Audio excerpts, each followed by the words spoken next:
Бесінші тарау өзгерістерге қарсылық. Мен толассыз түрленіп жататын тірліктің ырғағы мен ағынында өмір сүремін. Байыптылық айығу мен өзгеруге қарай аттаған алғашқы қадам. Өзімізді мазалаған жай ахуалды жөнге келтіріп, түзету үшін тамырын тереңге жіберген қандай иланым оны тірлігімізге әкеліп тықпалғанын байыптай түсінуге тиіспіз. Бәлкім, біз осы ахуал туралы жиі ойлап мұң шаға беретін шығармыз. Соның салдарынан бүкіл зейінімізді соған аударамыз да, кіндігімізден байланып қаламыз. Осы жай ахуалдан шығар жол табу үшін біз дос-жарандарымызға, тәлімгер ұстаздарымызға, әріптестерімізге, әлде арнаулы әдебиетке жүгінеміз. Менің оянуым досымның өзін әлде бір жиналысқа шақырғаны сөз арасында айта салуынан басталды. Ол барған жоқ, ал мені әлдене әлгі шараға қатысуға жетеледі де тұрды. Осынау елеусіз оқиға өзімнің эволюцияма барар жолдағы алғашқы қадам болды. Бұл қадамның барша мән-маңызын мен бірсыпыра уақыт өткен соң түсіндім. Оқып үйренудің бастапқы сатысында мұндай тәсілді қисынсыз, әншейін бір сандырақ әңгімеге балаймыз. Ол бізге тым оңай, әрі ерсі нәрсе сияқты көрінуі мүмкін. Біз өзгергіміз келмейді, қарсыласып бағамыз, тіпті өзгерістің қажеттігі туралы ой келгенде ашулана бастаймыз. Мен пациенттер мен оқушыларыма олардың кез келген реакциясы түпкілікті нәтижеге біршама көп уақыт қажет бола тұрса да, өздерінің шипалы үдеріске кірісіп те кеткендерін көрсететінін жиі айтамын. Шыдамсыздықтың өзі қарсыласудың бір пішімі. Оқып үйренуден және өзгеруден бас тарту болып шығады. Тап қазір түбірлі өзгерістер жасауды талап ете отырып, біз өзімізге проблемаларды шешуге мүмкіндік пен уақыт қалдырмаймыз. Қарапайым мысал келтірейін. Бір бөлмеде отырып, екіншісіне барғыңыз келсе, орныңыздан тұрып, қадамнан соң қадам басып, солай қарай жүруіңіз керек. Орындықта қозғалмай отырған қалпыңызда басқа бөлмеге кіре алмайсыз. Сіздің проблемаңызға қатысы да солай. Егер одан құтылғыңыз келсе, бірақ сол үшін ешқандай әрекет қылмасаңыз, шешімін тек күрделендіре түсесіз. Есіңізде болсын, егер де жұмысыңыздан ләззат алып, рахаттанып жүрсеңіз, жаңа мансапқа жету ешқашанда кеш емес. Енді өзіміз туындатқан жай ахуалдың бүкіл жауапкершілігін байыптап сезінетін кез келді. Мен сіздің кінәлі екеніңізді, әлде өзіңізге көңіліңіз толмайтынын меңзеп отырған жоқпын. Біз ішімізде өмірлік тәжірибедегі ой-пікірлерімізді жаңғыртып, түрлендіретін күш-қуат барын байыппен ұғынуға тиіспіз. Бұрынғы кездері білместікпен осы күш-қуатты өзімізге жағымсыз жай ахуалдар жасауға жұмсадық. Бірақ сол кезде өз қылықтарымызға есеп берген жоқпыз. Енді жауапкершілігімізді түсіне отырып, осы күш-жігерді өз игілігімізге пайдалануды саналы түрде үйренеміз. Пациенттеріме проблеманың шешімін, оған жетудің тың тәсілдерін, немесе сол проблемаға қатысы бар адамдарға кешірім беруді ұсынған кезде, олардың ашу ызадан жұдырықтары түйіліп, тістері шықырлап кететінін жиі көріп жүрмін. Қарсылығы сыртқа теуіп, бетіне шығып тұр. Мен сонда нысанаға дәл тигізгенімді түсіне қоямын. Біз көп нәрсені үйренуіміз керек. Ең қиыны өзіміз таңдап алған оқулар мен сабақтар. Егер бәрі ойдағыдай жып-жылмағай жүріп жатса, онда бұл оқу емес. Демек, біз бұдан хабардар болғанымыз. Үйренуден қорықпаңыз. Алдыңызда қиын жұмыс тұрғанын, бірақ оны істегіңіз келмей, қарсылық білдіретініңізді көзге елестетіп көріңіз. Ал бұл нақ осы сәтте сізге ең маңызды сабақ болмақ. Қарсыласуды доғарыңыз да, өзіңіз қажет ететін нәрсені үйреніңіз. Сонда келесі қадам басуыңыз оңайлай түседі. Жалқауланбаңыз. Өзгеріске қарсы шығуыңызға ырық бермеңіз. Біз сізбен екі бағытта жұмыс істей аламыз. Бірінші, өз қарсылығымызды жай ғана бақылаймыз. Екі, ойлау қалыбымызды ауыстырамыз. Өзіңізді қадағалаңыз. өн бойыңыздағы әлденені өзгертуге қарсылығыңыз қандай түрде болатынына көз жеткізіп алыңыз да алға тарта беріңіз. Біз қолданатын айла тәсіл. Біздің іс-әрекетіміз көбінесе бірдеңе жасауға қарсы шығудан немесе кежегіміз кейін тартудан тұрады. Бұл қалай көрініс береді? Көбінесе әңгімені басқа арнаға бұрып жүреміз. Бөлмеден шығып кетеміз, ваннаға кіріп кетеміз, кешігіп келеміз, немесе ауырып қала саламыз. Басқа бір нәрсемен айналысып, айдалаға қарап, мысалы терезеге көз тігіп, журналға үңіліп, жұмысты баяулатуға да болады. Кейбіреулер мұндайға тамақ жеп, сусын ішеді, әлде темекі тартады.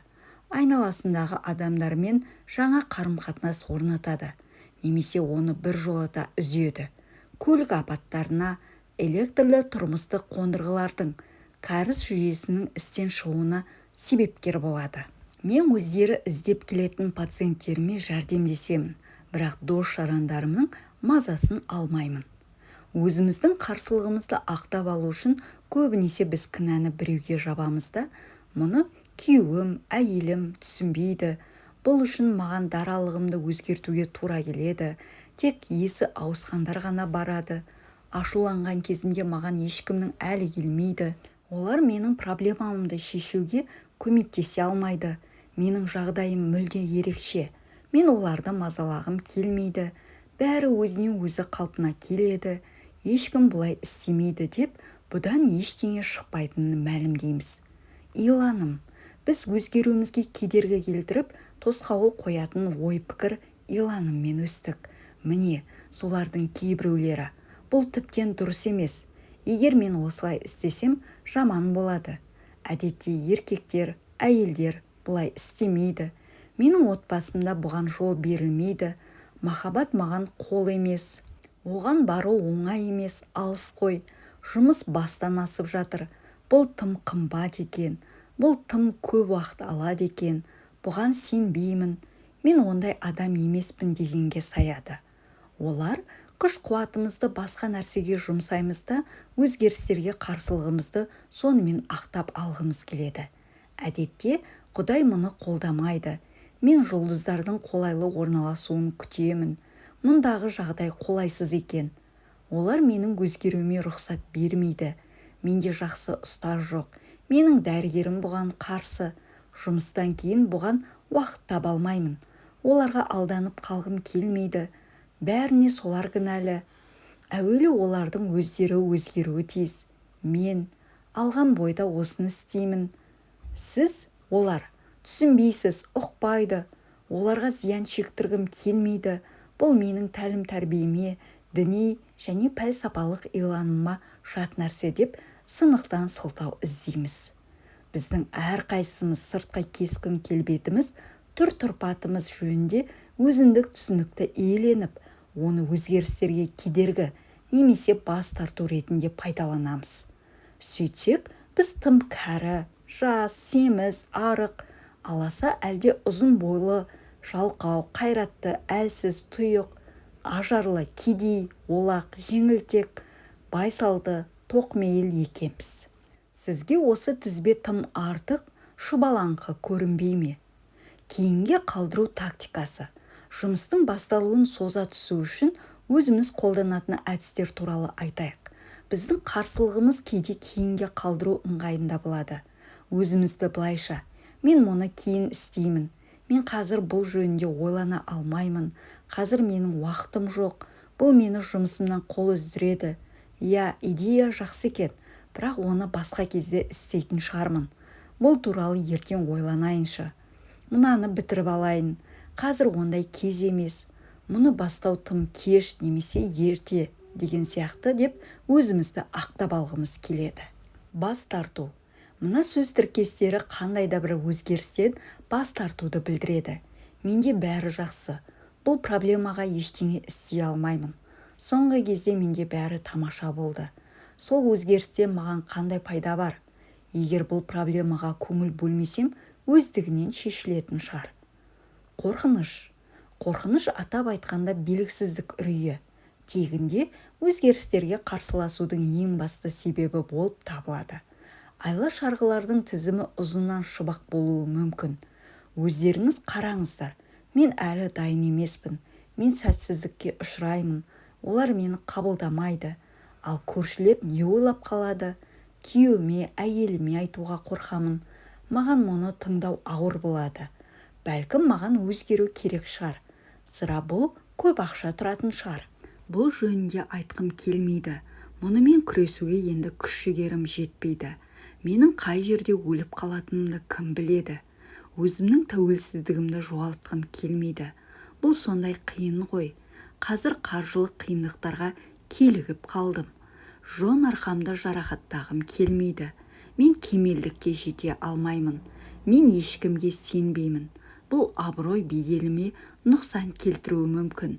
Мен онша жақсы емеспін. Бұл тізбені шексіз жалғастыра беруге болады. Ал сіз бірдеңе жасағыңыз келмегенде, әлде бас тартқанда осындай сылтауларды айтасыз ба? Ал енді сізге тапсырма берейін. Өз тәжірибемнен екі мысал келтірейін. Екі жағдайда пациенттердің қарсылығы неден көрінетінін анықтап беріңіз. Алуан түрлі ауру сырқауын айтып, қабылдауыма бір пациент әйел кірді. Ол 3 рет көлік апатына ұшырап, арқасы, мойны мен тізесі зақымданыпты. Жолшыбай адасып кетіп, кептеліске тап болғандықтан қабылдауға да кешігіп келді. Ол өзінің бүкіл проблемасын емін-еркін, қысылып-қымтырылмастан айтып шықты. Бірақ сізден бір нәрсе сұрайыншы деуім мұң екен, аяқ астынан әбігерге түсті де қалды. Сол сәтте жанаспалы линзасы көзіне батып, мазасын алды. Кенет басқа орындыққа отырғысы келді. Содан соң әжетханаға баруы қажет бола қалды. Содан сабақтың соңына дейін сұрағыма құлақ асалмай-ақ қойды. Осы жай ахуалды түсінген шығарсыз. Иә, дұрыс. Әлгі әбігершілігінің бәрі қарсылықтың белгісі еді. Пациент әйел өткен шағымен қош айтысып, ауруынан айығуға әлі дайын емес еді. Оның әпкесі де жон арқасынан 2 рет жарақат алғанын кейін білдім. Шешесі де сондай жағдайға душар болыпты. Келесі пациент көшеде сайқымазақ ойындар көрсетіп жүретін тәп-тәуір актер еді.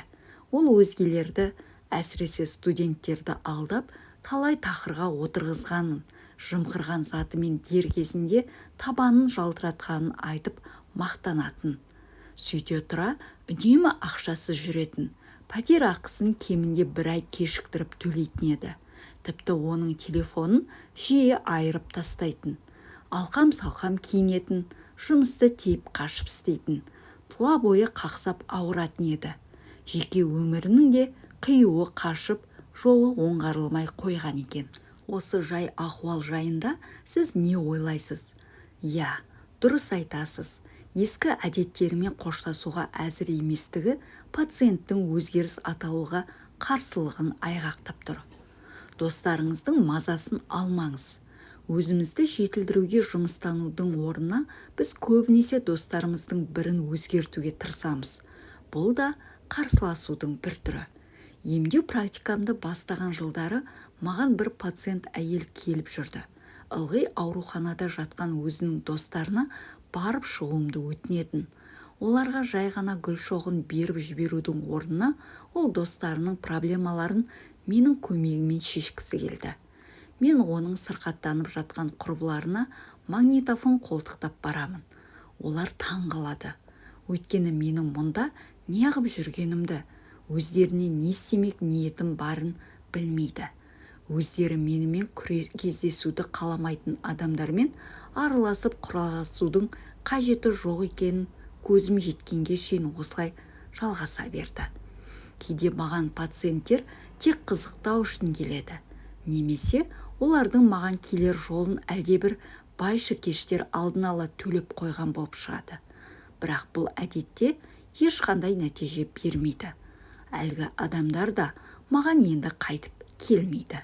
Біз көбінесе өзгелермен қуанышымызды бөліскіміз келеді. Алайда достарымыздың қуанышымызға ортақтасып, нақты жай ахуалға қатысты көзқарасымызды қолдауға шамалары келмеуі мүмкін. Өйткені қажетті өзгеріске өзіміз әзір емеспіз ғой. Оның үстіне бұл бізді араздастырып тынуы мүмкін. Мен тек өз аяқтарымен келген пациенттерге көмектесемін. Достарымды текке мазаламаймын. Айнамен айналысу жаттығуы. Айна өзімізге қарым-қатынасымызды бейнелейді. Ол бізге өміріміздің шадыман шаттық пен жан шуағындай жарасымға бөлеу үшін қай жерімізді және нені өзгерту керектігін айқын көрсетеді. Мен барша адамға айнаның жанынан өтіп бара жатқанда көзге тіке қарап, жағымды сөз айтуға кеңес беремін. Аффирмациялар мен жаттығудың ең тиімді тәсілі жылы лебіздерді айнаға қарап тұрып дауыстап айту. Өзгеріске қарсысыз ба, әлде жоқ па, сол бойда сезінесіз. Егер қарсы болсаңыз, осы кемшіліктен мүмкіндігінше тезірек құтылудың тәсілін табу керек. Егер бұған да айнаны пайдалансаңыз, өте тамаша болар еді. Аффирмацияларды айта отырып, оған жиі жүгінгеніңіз жөн. Не нәрсе қарсылық көрсетіп, неге көңіліңіз құлап? Өзіңізді жетілдіруге дайын екеніңізді тексеріп алыңыз. Айнаға қарап тұрып, мен өзгергім келеді деңіз. Өзіңіздің реакцияңызға назар аударыңыз. Егер толқысаңыз, немесе қарсылық білдірсеңіз, өзіңізден неліктен деп сұраңыз. Енді қандай ескі иланымға жабысып алғаныңызды анықтаңыз. Табысқа жету кілті өткен шақпен, ескі стереотиптермен қоштасу. Бар құпия осында жатыр. Бірақ өзіңізге ұрысудың қажеті жоқ. Тек сол сәтте жадыңызға қандай ой пікір мен сөз тіркесі қалқып шыққанын есте сақтап қалыңыз. Нақ солар сізді ең үлкен сәтсіздіктерге ұрындырады. Егер аффирмациялармен жаттыққаннан кейін ештеңе болмаса, ештеңе өзгермесе, бұл бір пайдасыз нәрсе екен деп айта салудан оңай ештеңе жоқ. Ал шын мәнінде бұл аффирмацияларды айтпас бұрын тағы бір нәрсе істеу керек екенін білдіреді. Қайталана беретін стереотиптер қажеттіліктерімізді көрсетеді. Әрбір әдетіміз, қайта-қайта қайталанатын әр стереотипіміз ішкі қажеттілігімізді айшықтайды. Сонымен бірге ол біздің ой пікірімізге, иланымымызға сәйкес келеді. Әлде қандай ішкі қажеттілік семіруге, қарым-қатынастың бұзылуына, сәтсіздікке ұшырауына, темекі тартуға және тағы басқа айналып өте алмастай проблемаларға келіктіреді. Біз мұны енді ешқашанда жасамаспын деп өзімізге қаншама уәде бердік, бірақ әлі кеш емес еді. Ал біз бір кесек тортты жеп алдық, темекіні бұрқыраттық, жанымызға жалау тұтқан жақынымызды ренжіттік. Тағы сол сияқты. Содан соң ашуланып, менің ерік жігерім жоқ, мен тәртіпсіз адаммын, мен нағыз ынжық пендемін деп өзімізді сөгеміз. Осының бәрі өмір бойы өкшеңізді басып, қыр соңыңыздан қалмай келе жатқан кінәлілік сезімін қоюлата түседі. Шын мәнінде бұл проблеманың ерік жігерге де, тәртіптілікке де еш қатысы жоқ. Біз неден құтылуға тырыссақ та, мұның бәрі симптом, сыртқы көрініс қана, басқа түк те емес. Туындататын себептерін құртпай тұрып, симптомды жоюдан пайда шамалы. Тек өзімізге бақылау жасауды жоғалтып, ерік жігерімізді әлде тәртібімізді босаңсытқан бойда симптом қайтадан жетіп келеді. Қажеттіліктен құтылуға тырысу. Мен пациенттеріме, сіз осынау жай ахуалды өзіңіз қажет еткенсіз, әйтпесе ол пайда болмас еді. Кәнекей, әлгі қажеттіліктен құтылуға құлшынысыңызды оятайық. Сонда темекі тартуға, тамақты тоя жеуге құмарлық және тағы сол сияқты өн бойыңыздағы теріс стереотиптердің бәрі өздігінен жоғалып кетеді дегенді жиі айтамын.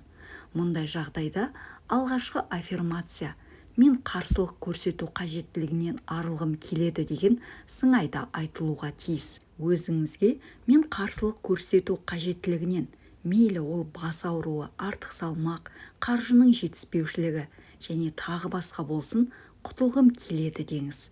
Егер нақ осы сөз тіркесінен әлде қандай қарсылық сезінсеңіз, басқа аффирмацияларыңыздан ешқандай пайда болмайды.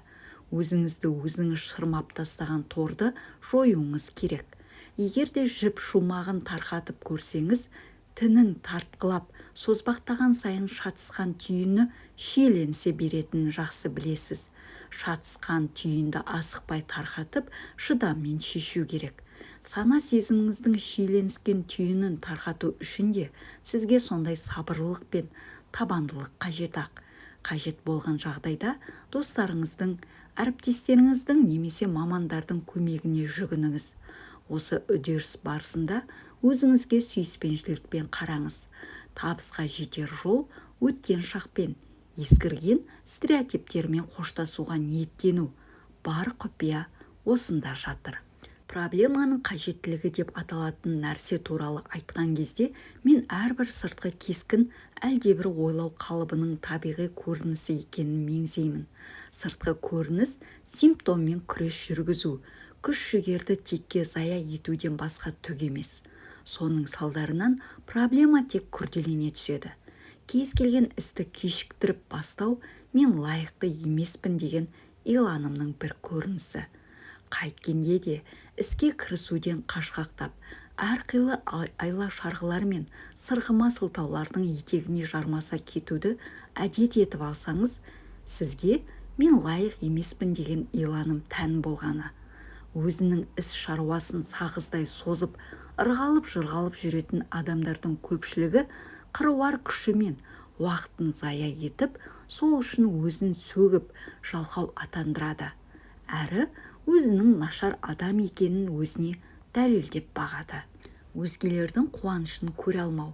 Менің бір пациентім төңірегіндегілердің назарын өзіне аударуды өте жақсы көретін және өзгелердің көзіне түсу үшін жиынға кешігіп келетін әдеті бар еді. Сіздің интеллектіңіз бүкіл ғаламшарды жаратқан ақыл-естің нақ өзі. Ішкі жан дүниеңізге жасайтын жетекшіге сеніңіз. Ол сізге нақты түрде нені білу қажеттігін айтып береді. Ол 18 баласы бар отбасында өсті. Кішкентай күннен-ақ ол өзін бәрінен мақрұм қалғандай сезінді. Егер ата-анасы бауырларын, ағалары мен әпкелерін тамақтандырса, оған сыбағасы ең соңынан тиді. Сондықтан қаршыдайынан оның көкейінде жолы болғыштарға қызыл көз қызғанышпен қарайтын қырбай сезім пайда болды. Тіпті қазірде әлдебіреуге жаратқанның емешегі иіп, жазмыштың жақсылығы бұйырып жатса да, ол әлгі адамның қуанышына ортақтаса алмай, тек іштарлана қарады. Құтты болсын айтудың орнына, мен де осындайға ие болсам ғой, немесе неге менде анау әлі күнге дейін жоқ деп күңкілдейді. Өзгелердің табысын, жетістігін жақтырмау оның өзінің рухани жетілуіне немесе өзгеруіне кедергі келтіреді. Бағаңды біліп, өзіңді құрметтеу сезімі жолыңызды ашады. Бірде маған 79 жастағы пациент әйел келді. Ән өнері пәнінен сабақ берген екен, ал бірнеше шәкірті теледидарда жарнамалық хабарлар ұйымдастырумен айналысады. Ол да осы бизнеспен шұғылдануды армандапты, бірақ батылы жетпеген. Мен оның ниетіне қолдау көрсеттім. Өзіңізбен өзіңіз болыңыз. Сіз өзіндік даралығы бар бірегей жансыз. Ойға алған ісіңізге рахаттана кірісіңіз деп кеңес бердім. Сіздің не ұсынатыныңызды күтіп жүретін адамдардың да ойы бар. Олардың жер басып, өмір сүріп жүргендерін, өздері де, төңірегіндегілер де ләззат алып, рахат сезімге бөленетін игі де, пайдалы іс-шараларды тындыруға қабілетті екендерін ұқтырыңыз. Сонда бәрі өз орнына келеді. Маған келіп жүрген пациент әйел актерлық топты іріктеумен айналысатын агенттер мен режиссерларды шақырып алды.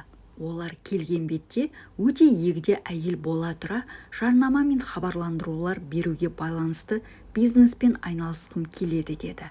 Біршама уақыт өткен соң ол бірнеше хабар жасады және әлі күнге шейін жұмысын жалғастырып келеді.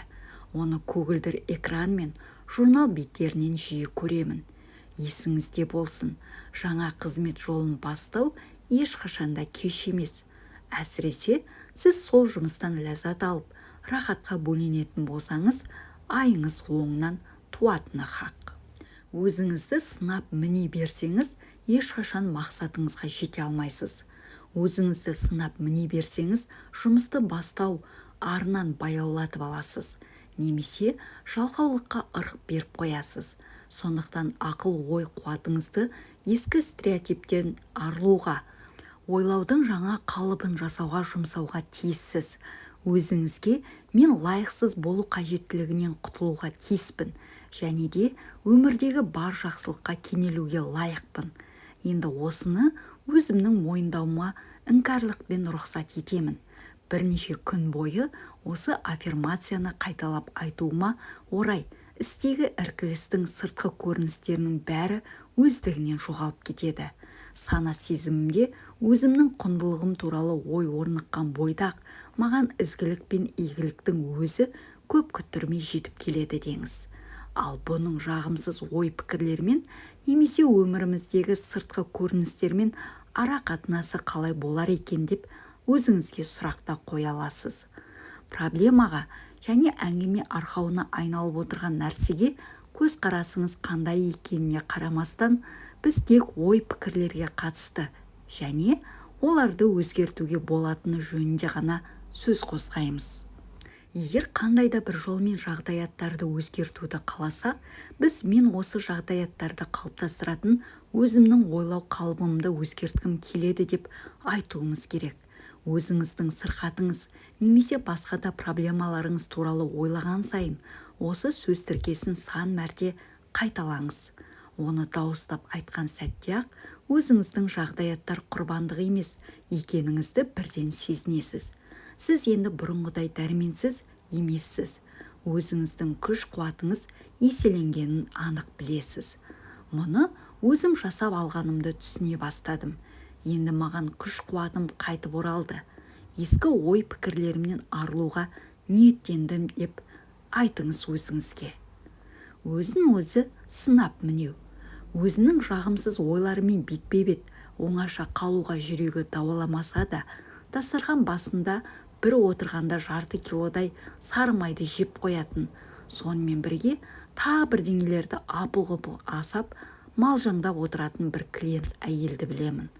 Ал келесі күні әлгінің өзіне көңілі толмай, мен неге мұнша толықпын деп назаланады.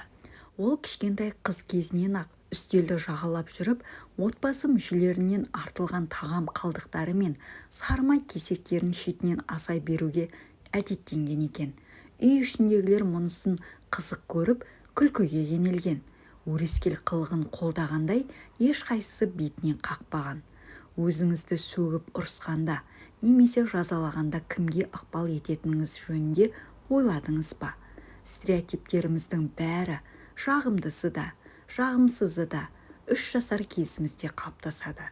Содан соң тәжірибеміз де өміріміздің нақ сол кезеңінде қалыптасқан түсініктерге негізделеді. Ата-анамыз бізге қалай қараса, біз де өзімізге солай қараймыз. Сіз сөгіп ұрысқан адам өзіңіздің ішкі дүниеңіздегі әлгі сәби ғой. Үнемі әлденеден үрейленіп жүретіндігіңізге ызаланып, ашулансаңыз, өзіңізді 3 жасар сәби ретінде елестетіңіз. Сол бөбек алдыңызға келсе, не істер едіңіз? Оған ашуланып доқ көрсетесіз бе? Әлде қолыңызды созып, әбден жұбанғанша алдарқатасыз ба? Бәлкім бала күніңізде өзіңізді қаумалаған ересектер сияқты қалай жұбатуды білмей дағдаратын шығарсыз. Ал енді ер жетіп, есейдік. Егер ішкі дүниеміздегі сәбиді жұбата алмасақ, бұл шынымен де өте өкінішті жағдай. Өткен шақта істелген нәрсені енді қайтара алмайсың. Бірақ қазір өзгелер сізге қалай қарағанын қаласаңыз, өзіңізге өзіңіз солай қарайтындай мүмкіндігіңіз бар ғой. Үрей тұтып, қорқып қалған сәбиге ұрыспаңыз. Тек жұбатыңыз. Егер өзіңізге ұрса берсеңіз, қорқыныш пен үрей бұрынғыдан да қоюлана түседі. Ішкі дүниеңіздегі бала өзін қауіпсіз сезіне алмаса, көптеген проблема туындайды. Балалық шағыңызда кейде өзіңізді бейшара сезінгеніңіз есіңізде ме? Қазір ішкі дүниеңіздегі бала да өзін тап солай сезінеді. Өзіңізге мейірімді болыңыз. Өзіңізді сүйіспеншілікке бөлеп, қолдап қолпаштаңыз. Өзін жақсы жағынан көрсету үшін бөбек нақ осыны қажетсінеді.